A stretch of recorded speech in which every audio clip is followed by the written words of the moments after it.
داغستان، اور داغستان کے اندر ایک بہت ہی ذہین آدمی رہتے تھے جن کا نام تھا غفوروف، جو کہ بڑے فلاسفر تھے اور بہت عالم تھے. ان کی ایک کتاب بھی ہے میرا داغستان، اس کا اردو ترجمہ بھی ہوا ہے.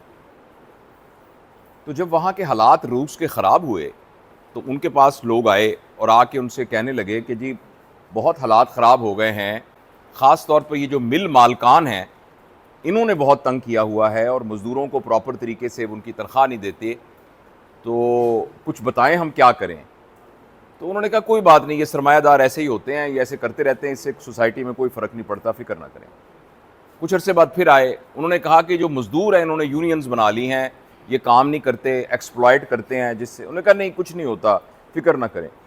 غرض وہ جب لوگ ان کے پاس آ کے مختلف طبقات کے بارے میں بتاتے تھے کہ یہ طبقات خراب ہو گئے ہیں تو وہ اس پر کوئی ری ایکشن نہیں شو کرتے تھے.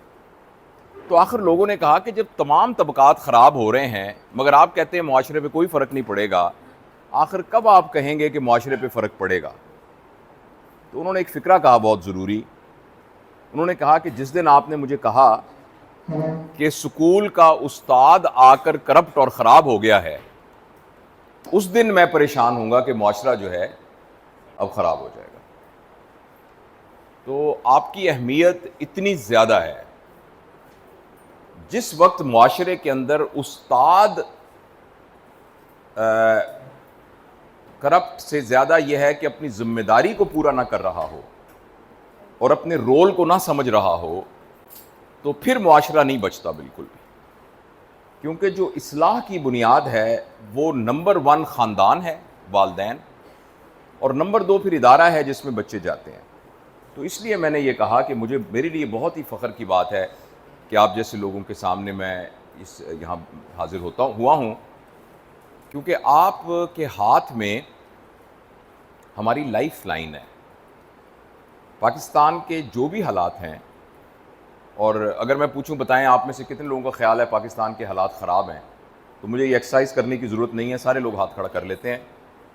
اس کی ریزن ایکچولی ہم سمجھتے ہیں فائنینشیل ہے یا سوشل ہے یا پولیٹیکل ہے. ایکچولی جتنے یہ سب بحران ہیں، مگر ان بحرانوں کی جو بنیاد ہے وہ کردار کا بحران ہے. جو شخص جس بڑے عہدے پر بیٹھا ہے یا کوئی چھوٹے منصب پر بھی بیٹھا ہے یا جس کی دودھ دہی کی بھی دکان ہے، آج سے 25-30 سال پہلے اس کے گھر میں یا جن اداروں میں وہ گیا، ان اداروں میں اس کو حلال حرام کے بارے میں نہیں بتایا گیا. حلال حرام کے بارے میں رول ماڈلنگ صحیح طریقے سے نہیں ہوئی، اس کو بنیادی کردار کے بارے میں نہیں بتایا گیا، جس کے نتیجے میں وہ سارے لوگ ملک کو چلا رہے ہیں. پاکستان کی بچت صرف اب ہے کہ جو اب نسل موجود ہے اگر ہم اس کو سنبھال سکے تو انشاءاللہ یہ جب 20-25 سال کے بعد جائیں گے تو ان کے اندر کردار کا بحران نہیں ہوگا. تو اس لیے میں نے کہا کہ آپ کو، میرے لیے بہت اہم ہے کہ میں آپ تمام دوستوں کے ساتھ یہاں موجود ہوں.